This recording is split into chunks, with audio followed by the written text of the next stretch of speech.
Olá, bom dia, ou boa tarde, ou boa noite. Continuando a carta de Paulo aos Filipenses, agora eu vou falar sobre o capítulo 3.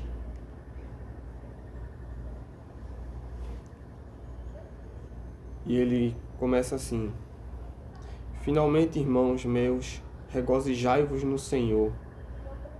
Não me aborreço de escrever-vos as mesmas coisas, que é segurança para vocês.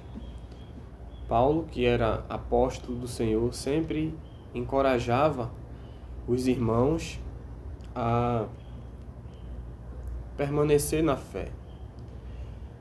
E aqui nesse capítulo 3, uma das coisas também que ele fala é para que os irmãos, permanecendo na fé, e ele diz que não se cansa de falar, é o trabalho dele, era a função do seu apostolado. Pregar a palavra, evangelizar e cuidar da igreja do Senhor. Em outro momento ele diz: vocês são a minha coroa, vocês são o meu trabalho, o que eu devo me preocupar mais, no caso a igreja. Então Paulo tinha muito zelo, muito cuidado, e aqui ele continua falando que os irmãos devem se guardar dos maus obreiros. Ele até chama de cães. Guardai-vos dos cães, dos maus obreiros. E então era comum, como é hoje em dia, naquela época também, que algumas pessoas que pregavam a palavra, que estavam no meio do povo, algumas pessoas dessas que tinham falsas intenções, que queriam apenas usar os irmãos, o rebanho, que é a igreja é chamada de o rebanho do Senhor. E até inclusive falsas doutrinas, falsos ensinos que corrompiam a fé, corrompiam o ensino, a doutrina, que é o ensino da igreja, o ensino trazido por Jesus e pelos demais apóstolos. Então alguns pervertiam isso. Então a igreja precisava e precisa estar atenta a isso, a alguns ensinos errados, a algumas pessoas que ao invés de ensinar a verdade, ao invés de contribuir para o amadurecimento da fé, para o crescimento da igreja, trabalhar para que os irmãos desenvolvam a fé, não. Paulo inclusive chama de cães e de falsos obreiros. Então isso existe, é comum, não é raro, e os crentes precisam se guardar destes. Precisa identificar e evitar. E alguns desses, especificamente naquele tempo, existem vários, em vários tempos. Sempre existiu esse tipo de pessoas, os falsos obreiros, com ensinos diversos. Nesse tempo aqui em específico, o que havia muito, e parece ser o caso nessa cidade também, eram alguns judeus que queriam misturar obras à salvação pela fé, obras como fundamento de salvação, obras velhas, inclusive da lei, que foram abolidas pela pessoa de Cristo, Jesus. Então eram elementos judaicos que por alguns eram colocados no meio do ensino da igreja, misturado, coisas estranhas. Paulo vai falar mais à frente aqui o que é que realmente importa. Mas ele diz, porque a circuncisão somos nós. Existiam alguns que defendiam a circuncisão, que era um sinal na carne, que era feito nos homens, como um sinal antigo da aliança, mas que agora a aliança era feita pela fé em Cristo. Eram aqueles que viviam com a marca espiritual. Era o Espírito Santo. Alguns ainda defendiam uma marca na carne externa para ser princípio de pertencer a Deus. Mas Paulo diz, nós é que somos verdadeiramente de Deus. Nós que servimos a Deus em espírito e nos gloriamos em Jesus e não na carne. Nós não confiamos na carne, Paulo está dizendo para eles. E nós também precisamos saber disso. Nem em questão das nossas obras, do que fazemos de bom ou não, das nossas ações, como também não confiamos na carne no sentido de algum elemento, algum sinal visível na carne, que tem a ver com coisas antigas.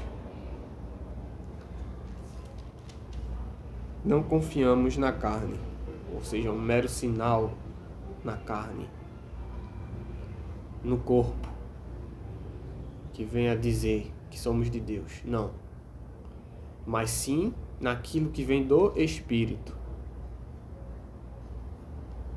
A lei era seguida por meio de obras e não de fé. Mesmo tendo a fé de que a lei veio de Deus, mas a lei era vivida pelas obras. Já o Evangelho, o perdão, a salvação é por meio da fé, do arrependimento. De uma obra de Deus que não fica marcada no nosso corpo, mas sim que é no nosso espírito. Então, algumas coisas que parece até que não tenha efeito contrário, mas são perigosas. Como levar a gente a confiar em alguma coisa para a salvação que não seja Cristo.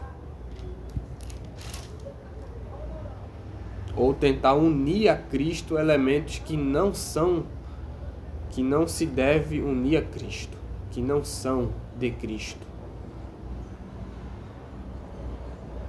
Uma coisa é a lei das obras, outra coisa é a fé na justiça de Jesus. É preciso separar. A salvação não é por obras. A salvação não é por mérito da pessoa. É apenas pela fé. Embora não se deva rejeitar fazer boas obras, mas para a salvação é necessário crer em Jesus. E mesmo assim, existem obras que era para ser feito antes pelos judeus, que para nós, os cristãos, hoje não é necessário, como a circuncisão, a guarda do sábado, que era relacionado à lei cerimonial. Era uma cerimônia, era um dia guardado para fazer festas, e um dia específico para descanso entre aquele povo. Não é mais necessário como regra de salvação. Você descansa se você quiser em qualquer dia e pode glorificar a Deus nisso.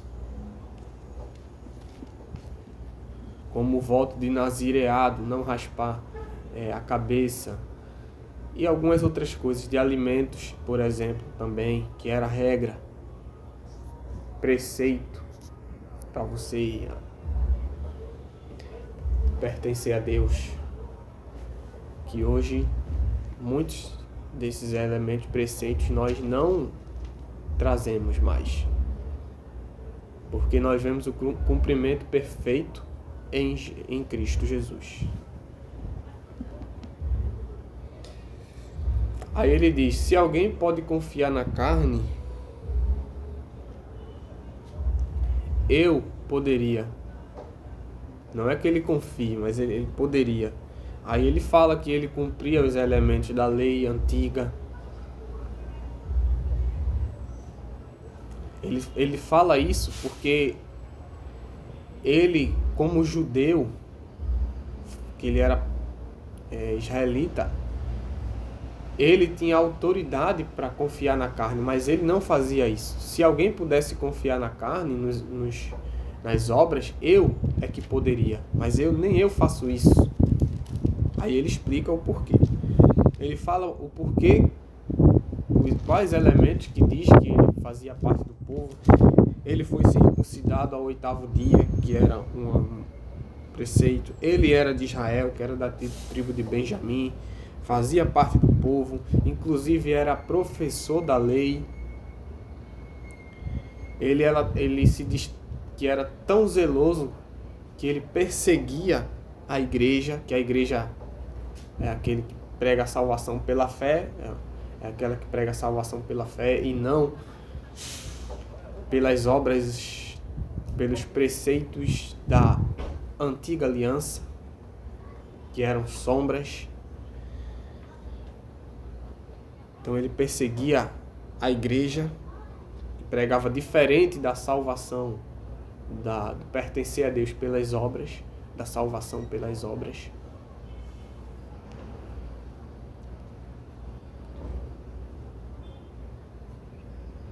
Do pertencer a Deus por meio das obras.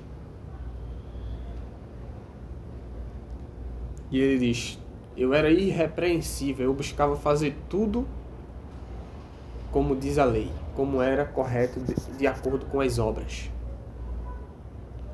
Aí ele diz, mas o que era para mim ganho, o que era para mim, o que era a minha vida, o que eu buscava, eu considerei perda.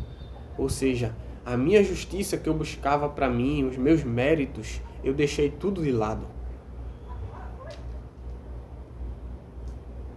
Por Cristo. Ou seja, eu não confio em mim, não confio na minha carne, não confio nas minhas obras. Eu abro mão disso tudo, de confiar em mim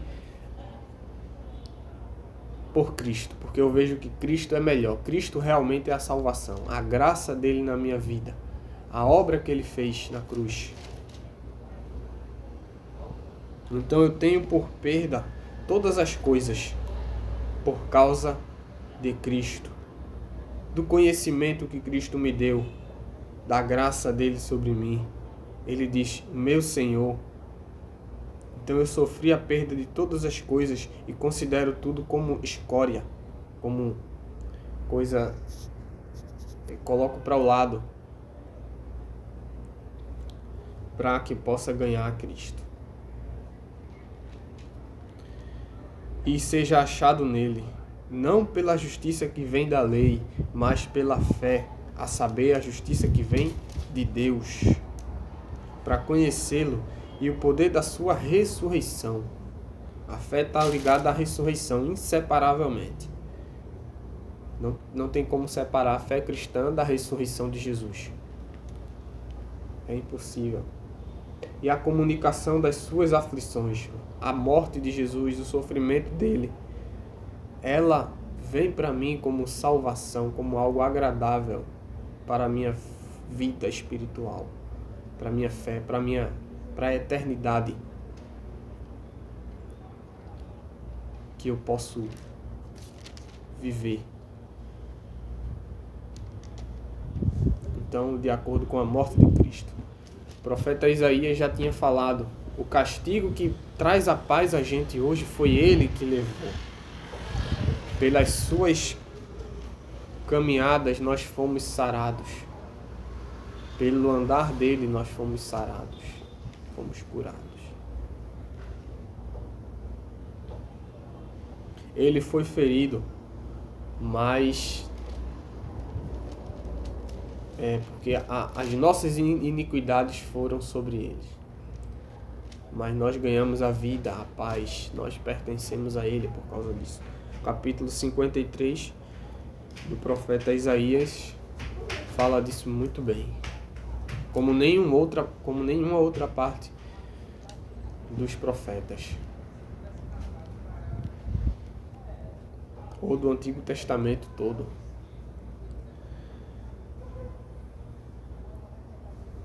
Mas ainda ele fala que para ver se de alguma maneira eu possa chegar à ressurreição dentre os mortos. Então ele busca em Cristo essa salvação e ele vê que através disso ele tem possibilidade de chegar à ressurreição futura dos mortos. Por causa da graça de Deus. Deus recebendo ele com graça, só assim é que ele pode chegar à ressurreição futura para a vida.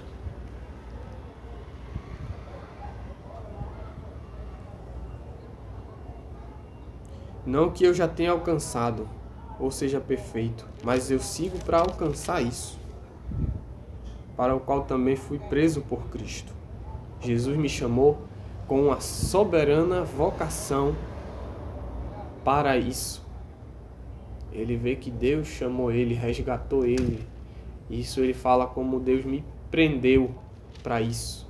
Ele me chamou para ele, me trouxe para ele.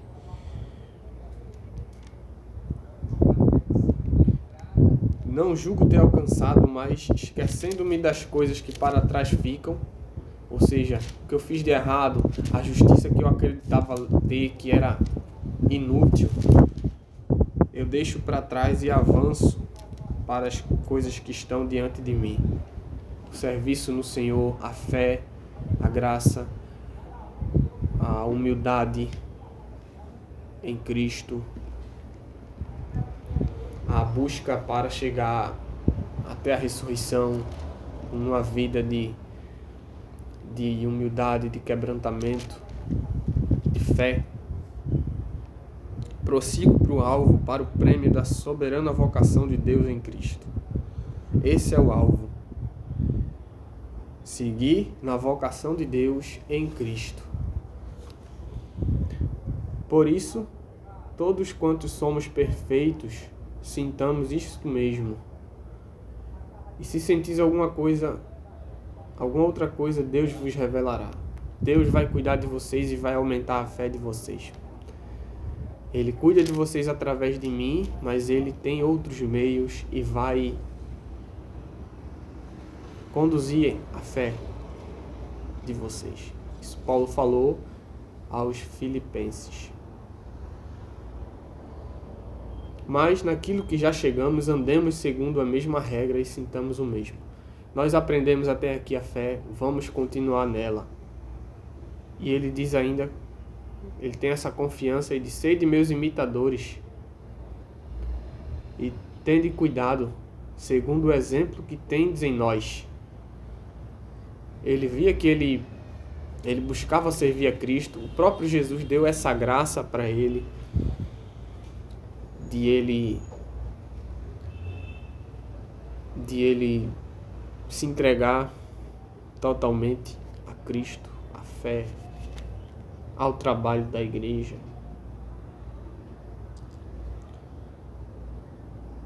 Porque muitos há dos quais muitas vezes vos disse, e agora também vos digo chorando, que são inimigos da cruz de Cristo. Paulo lamenta isso, mas é uma realidade. Era uma realidade também. Que muitos... E ele fala aos irmãos. Não é errado identificar e falar que tais pessoas são inimigas de Jesus. Eles não vivem na humildade, não buscam pregar a fé, a suficiência da graça. Essas pessoas são inimigas não nossas, simplesmente, mas do Evangelho. Eles estão se levantando contra uma doutrina que foi Jesus que trouxe.